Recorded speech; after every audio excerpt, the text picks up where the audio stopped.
Minnesota সহ সারা দেশে জনসাধারণের মাঝে পেরিয়ে চলেছে মার্কিন অভিবাসন বিরোধী সংস্থা আইসিইর বিরুদ্ধে ক্ষোভ।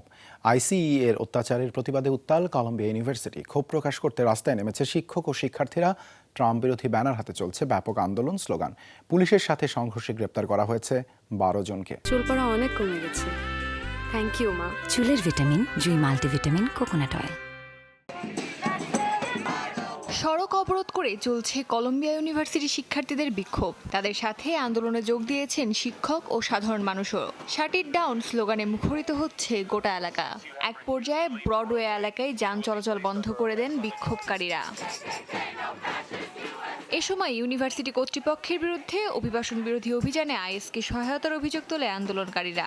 বিশ্ববিদ্যালয়কে অভিবাসন আইন থেকে সুরক্ষিত রাখার দাবিও জানানো হয়। শিক্ষা সকলের অধিকার। আমাদের ক্যাম্পাসকে নিরাপদ করতে হবে, ভয় আর দমন নয়। বিশ্ববিদ্যালয় নীরব রয়েছে, কিন্তু আমরা চুপ থাকবো না। ভয় এখন ছড়িয়ে পড়েছে। আমরা চাই ক্যাম্পাস নিরাপদ হোক, ছাত্রছাত্রীরা সুরক্ষিত হোক। এক পর্যায়ে বিক্ষোভকারীদের বাধা দেয় নিউ ইয়র্ক পুলিশ। সৃষ্টি হয় ব্যাপক সংঘর্ষ। গ্রেফতার করা হয় ১২ বিক্ষোভকারীকে, যাদের মধ্যে বিশ্ববিদ্যালয়ের শিক্ষার্থীদের পাশাপাশি শিক্ষকও রয়েছেন। অন্যদিকে বিক্ষোভের কেন্দ্রস্থল মিনেসোটায় মাঝরাতে ঘণ্টা বাজিয়ে চলছে বিক্ষোভ।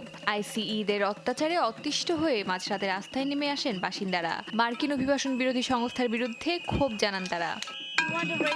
আমরা তাদের ঘুমাতে দেব না, কারণ তারা আমাদের জীবনকে নরক করে তুলেছে। আমাদের সন্তান আছে, আমাদের পরিবার আছে যারা ভয়ের মধ্যে বাস করছে। আইসিই এর অভিযানের সময় গুলিতে স্থানীয় বাসিন্দাদের নিহত হওয়ার ঘটনাকে কেন্দ্র করে বেশ কিছুদিন ধরেই চলছে তোলপাড়। মিনেসোটা সহ বিভিন্ন রাজ্যগুলোই দফায় দফায় বিক্ষোভ হয়েছে। অস্মিতা বিশ্বাস, যমুনা নিউজ।